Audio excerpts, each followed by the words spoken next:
एक समय की बात है, एक छोटे से जंगल में एक प्यारी सी टुनटुनी चिड़िया रहती थी। उसका जीवन बहुत कठिन था। टुनटुनी अपने छोटे से घर में अकेली रहती थी और दिन भर भोजन की तलाश में उड़ती रहती थी। जंगल में उसके पास कुछ खास नहीं था, लेकिन उसकी आंखों में हमेशा एक सपना था, एक खुशहाल जीवन जीने का। टुनटुनी अपने छोटे से घोंसले में बैठी थी। आज फिर कुछ खाने को नहीं मिला, कैसे गुजर बसर करूंगी। ये कहकर वो बाहर उड़ जाती है। शायद आज कुछ अच्छा मिल जाए। वो जंगल में पहुंचती है, लेकिन वहाँ भी उसे कुछ नहीं मिलता। वहीं जंगल में गोवर्धन पूजा की तैयारियां चल रही थी। इस बार गोवर्धन पूजा भव्य होगी।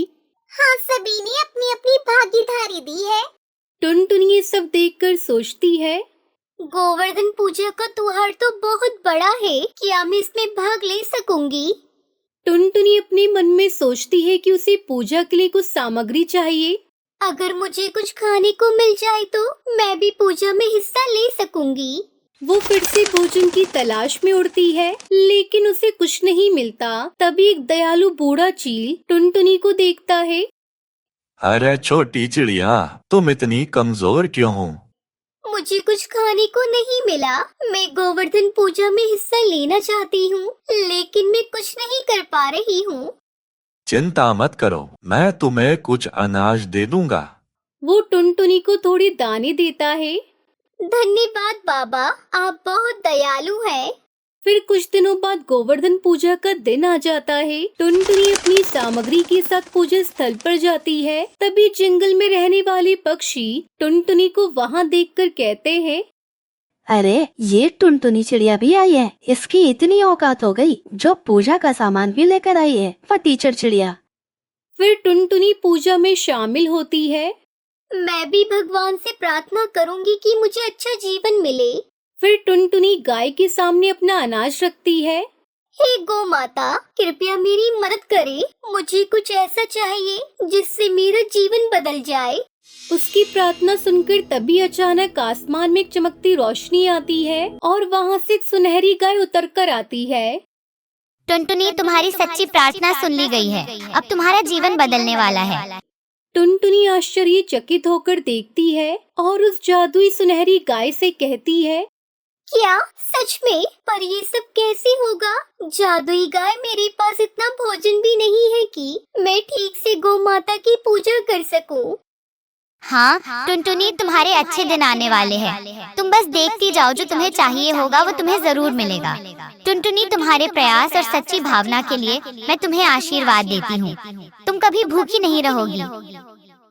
फिर कुछ देर बाद टुनटुनी को एक नया जीवन मिलने लगता है। अरे क्या हुआ? अचानक से आज तो मुझे भोजन मिल रहा है। वो देखती है कि जंगल में सभी पक्षियों के लिए अनाज और फल बिखरे हुए हैं। अरे ये सब कैसे हुआ? ये तो अद्भुत है, मुझे तो विश्वास नहीं हो रहा। लगता है भगवान ने मेरी प्रार्थना सुन ली है। अब टुनटुनी अपने नए जीवन के साथ दूसरों की मदद करने का निर्णय लेती है। मुझे अब दूसरे गरीब और जरूरतमंद पक्षियों की मदद करनी चाहिए। वो जंगल के अन्य पक्षियों को बुलाती है। आओ पक्षियों, हम सब मिलकर इस भोजन को बांटते हैं। हाँ, ये बहुत अच्छा होगा टुनटुनी बहन। जंगल में सब मिलकर भोजन बांटते हैं।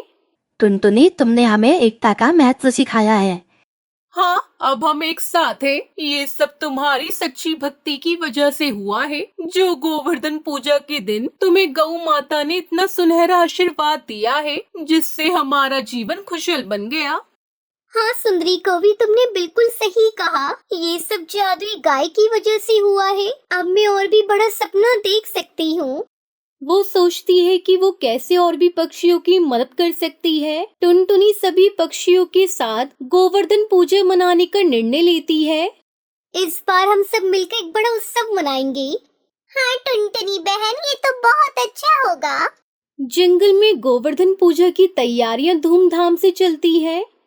टुनटुनी, तुम्हारी मदद से ये पूजा खास बनेगी। हम सभी मिलकर काम करेंगे। फिर वो सभी मिलकर पूजा करते हैं।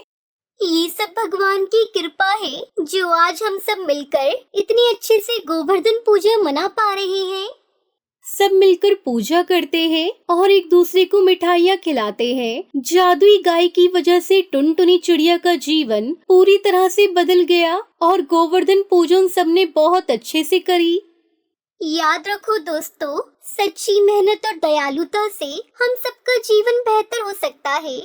इस तरह टुनटुनी चिड़िया ने गोवर्धन पूजा के माध्यम से न केवल अपना जीवन बदला, बल्कि उसने जंगल के सभी पक्षियों को एकता और दयालुता का सच्चा मतलब भी सिखाया। उसकी मेहनत और भगवान की कृपा ने उसे एक नया जीवन दिया, जिसमें वो न केवल खुश थी, बल्कि दूसरों को भी खुश रखने का प्रयास करती थी। इस कहानी से हमें सीख मिलती है कि सच्ची मेहनत, दया और एकता से हम किसी भी मुश्किल का सामना कर सकते हैं और जीवन को बेहतर बना सकते हैं। एक जंगल में सुंदरी कौवियों कालू कौवे का घोंसला था। वो सारा दिन घूमते फिरते, तरह तरह के फल खाते और थक हार कर अपने घोंसले में वापस आ जाते। फिर एक दिन सुबह काफी हो गई है, चलो आज अमरूद के बाग की तरफ चलते हैं। लेकिन सुंदरी कौवी शायद आज कुछ ठीक नहीं थी। नहीं, आज मेरी तबीयत कुछ ठीक नहीं है। तुम अकेले ही चले जाओ और जो कुछ खाओ मेरे लिए भी घोंसले में ही ले आना। कहानी में आगे बढ़ने से पहले एक माँ जो खुद तो भूखी सो जाएगी, लेकिन अपने बच्चों को कभी भूखा सोने नहीं देती। दोस्तों, तो आज उस माँ के लिए इस वीडियो को लाइक करके चैनल को सब्सक्राइब कर देना, क्योंकि माँ से बड़ा इस संसार में कोई योद्धा नहीं होता है। तो उनके लिए चैनल को सब्सक्राइब और लाइक तो आम ही बात है। वो तो ठीक है, लेकिन अगर तुम साथ चलते तो ज्यादा अच्छा था। मैंने कहा नहीं, मेरी तबीयत ठीक नहीं। तुम जाते हो या? नहीं नहीं बेगम, मैं जा रहा हूँ, तुम लड़ क्यों रही हो? ये कहकर कालू कौवा अकेला ही चला जाता है और वो सीधा अमरूदों के बाग की तरफ जाता है और सारा दिन घूमने फिरने के बाद शाम होते ही अपने घोंसले की तरफ वापस आ जाता है। इतनी देर क्यों कर दी आने में? मैं अमरूदों के बाग की तरफ चला गया था। अमरूद बहुत मजे के थे, मैंने पेट भर के खाए और तुम्हारे लिए भी लेकर आया हूँ। मैं बहुत बेचैनी से तुम्हारा इंतजार कर रही थी। एक खबर है तुम्हारे लिए। क्या खबर है? मैंने 2 अंडे दिए हैं। तो तुम इतने उदास क्यों हो? ये तो बहुत खुशी की बात है। हमारे घोंसले में छोटे छोटे बच्चे आएंगे, तुम इनकी मम्मा होगी और मैं इनका पापा।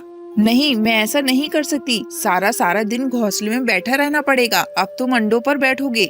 मैं अंडों पर? क्या हो गया है तुम्हें? मेरा काम तुम्हारे लिए खाना लाना है और तुम्हारा काम इन अंडों की हिफाजत करना है। तुम चुप करते हो या नहीं? ऐसा नहीं होगा। मैं नहीं रह सकती सारा दिन घोंसले में। हाँ, अगर तुम भी नहीं बैठ सकते अंडों पर तो मैंने सारा दिन सोच सोच कर एक उपाय निकाला है। क्या उपाय निकाला है? कहीं तुम इन अंडों को घोंसले से गिराना तो नहीं चाहती? नहीं, अब मैं इतनी भी कठोर दिल नहीं हूँ। बच्चे तो मुझे भी बहुत पसंद है, लेकिन सिर्फ मसला अंडों पर बैठने का है, वो मैं नहीं कर सकती। फिर क्या उपाय सोचा है? वो ये कि तुम सारे जंगल में उड़ते रहते हो, कहीं किसी पक्षी के घोंसले में अंडे ढूंढो। क्या कहना चाहती हो? साफ साफ बताओ मुझे। वो ये है कि हम किसी पक्षी के अंडे घोंसले से उठा फेंकेंगे और अपने अंडे वहाँ रख देंगे। जब अंडों से बच्चे निकल आएंगे तो हम अपने बच्चों को ले आएंगे। ऐसे बच्चे भी मिल जाएंगे और मुझे अंडों पर बैठना भी नहीं पड़ेगा। मुझे तुम्हारी ये बात जरा भी अच्छी नहीं लगी। इससे क्या फर्क पड़ता है? मुझे ज्यादा काऊ काऊ मत सुनाओ। जो कहा है वो करो, वरना अभी चली जाऊंगी अपने मम्मा पापा के घर, तुम्हें और तुम्हारे इन अंडों को छोड़कर। नहीं, ऐसा मत करना। तुम जैसा कहोगी मैं वैसा ही करने को तैयार हूँ। अगले दिन कालू कौवा जंगल में ऊंची उड़ान भरता है, ये देखने के लिए कि किस किस पक्षी के घोंसले में अंडे पड़े हैं। काफी उड़ान के बाद एक पेड़ के ऊपर उसे एक टुनटुनी चिड़िया का घोंसला नजर आता है, जिसमें 2 अंडे पड़े होते हैं और वो खुश हो जाता है और वो जल्दी से वापस अपने घोंसले की तरफ आ जाता है। क्या हुआ? कोई घोंसला मिला या नहीं? हाँ, पास में ही एक पेड़ के ऊपर घोंसला है जिसमें 2 अंडे पड़े हैं और है भी हमारे अंडों की तरह ही सफेद। टुनटुनी चिड़िया का घोंसला है वो। तुम जल्दी करो। टुनटुनी चिड़िया अभी अभी मैंने आम के पेड़ की तरफ जाती देखी है। ये कहकर वो जल्दी से अपने दोनों अंडे उठाकर टुनटुनी चिड़िया के घोंसले की तरफ चले जाते हैं और वो जल्दी से बेचारी टुनटुनी चिड़िया के अंडे उठाकर झाड़ियों में फेंक देते हैं और उसके घोंसले में अपने अंडे रख देते हैं और जल्दी से वहाँ से चले जाते हैं। तभी टुनटुनी अपने पति टुन्नू चिड़ा के साथ वहाँ आती है। आज से मेरा बाहर जाना बिल्कुल बंद है। मैं तो अपने प्यारे प्यारे अंडों की हिफाजत करूंगी। मुझे बहुत बेचैनी से इंतजार है अपने छोटे छोटे बच्चों का। हाँ ठीक है, आज से दाना मैं ही लाया करूँगा। और ऐसे टुनटुनी चिड़िया को पता ही नहीं चलता कि उसके घोंसले में तो कौवे के अंडे हैं। देखा, मजे करेंगे, घूमे फिरेंगे और हमारे अंडों की हिफाजत करेगी वो मासूम चिड़िया। हाँ हाँ चलो फिर आज अमरूदों के बाग की तरफ हम इकट्ठे चलते हैं। और ऐसे वो बेफिक्री से मौज मस्ती करते रहे। उधर टुनटुनी चिड़िया को बहुत बेचैनी से इंतजार था अपने बच्चों के अंडे से निकलने का। दिन और रात गुजरते रहे और फिर आखिरकार वो दिन आ ही गया जिसका टुनटुनी चिड़िया को इंतजार था। सुनो जी, अंडों से बच्चों की धीमी धीमी सी आवाज महसूस हो रही है। शायद आज हमारे बच्चे अंडों से बाहर आने वाले हैं। अभी वो ये बात कर ही रहे थे कि दोनों अंडों को तोड़कर बच्चे बाहर आ जाते हैं और चिड़िया अचानक से अपने बच्चों का काला कौवा जैसा रंग देखकर डर जाती है। नहीं नहीं, ये मेरे बच्चे इतने काले क्यों हैं? ये तो कालू कोई के बच्चे लग रहे हैं। नहीं, ये मेरे बच्चे नहीं हैं। ये मेरे साथ क्या हो गया? ये कैसे हुआ? मेरे बच्चे कहाँ चले गए? ये कहकर वो रोने लगती है। तुम हौसला करो, हकीकत यह है कि किसी कौवे ने हमारे अंडों की जगह अपने अंडे रख दिए हैं। भला कोई अपने अंडों के साथ ऐसा कैसे कर सकता है? हाँ, मैंने अपने पूर्वजों से सुना है कौवे ऐसा कर लेते हैं। देखो मासूम छोटे बच्चे कैसे रो रहे हैं, तुम इन्हें अपने ही बच्चे समझकर दाना खिलाओ। फिर टुनटुनी चिड़िया उन बच्चों को अपनी चोंच से दाना खिलाती है। ओए होए, मेरे छोटे छोटे बच्चे निकल आए हैं अंडों से। अभी इनकी मम्मा को जाकर बताता हूँ। और फिर कालू कौवा जल्दी से अपने घोंसले की तरफ चलता है। बच्चे निकल आए हैं, हमारे बच्चे निकल आए हैं अंडों से आज। मैंने देखा टुनटुनी चिड़िया उनको दाना खिला रही थी। चलो फिर चलते हैं। और वो टुनटुनी चिड़िया के घोंसले की तरफ चल देते हैं। कैसी हो चिड़िया रानी? बहुत प्यारी लग रही हो। ये क्या, ये कौवे के बच्चे तुम्हारे घोंसले में कैसे? टुनटुनी चिड़िया खामोश रहती है, लेकिन टुन्नू चिड़िया उनको देखकर सब समझ जाता है। तुम्हारी बेहतरी इसी में है, तुम यहाँ से चले जाओ। मुझे सब पता है, तुम दोनों ने हमारे अंडों की जगह अपने अंडे रखे होंगे, इसलिए आए हो अब अपने बच्चों को लेने। नहीं नहीं, ऐसी कोई बात नहीं है। मैंने तो ये कहा कि बच्चे बहुत काले हैं। हमारे काले रंग से कोई प्यार नहीं करता। और ये बच्चे भी कितने काले हैं। अगर तुम बुरा ना मानो तो हम इन्हें अपने साथ ले जाते हैं। तभी अचानक से टुनटुनी चिड़िया ने अपनी खामोशी तोड़ी। बिल्कुल नहीं, मैंने पूरे 21 दिन हिफाजत की है इन अंडों की। मुझे हर पल इंतजार था इन बच्चों का। लम्हा लम्हा मैंने इंतजार में गुजारा है इन बच्चों के। मुझे काले बच्चे अपने बच्चों की तरह ही प्यारे हैं। तुम चले जाओ यहाँ से, वरना मैं तमाम पक्षियों को बुलाकर तुम्हारी सारी शरारत बता दूंगी।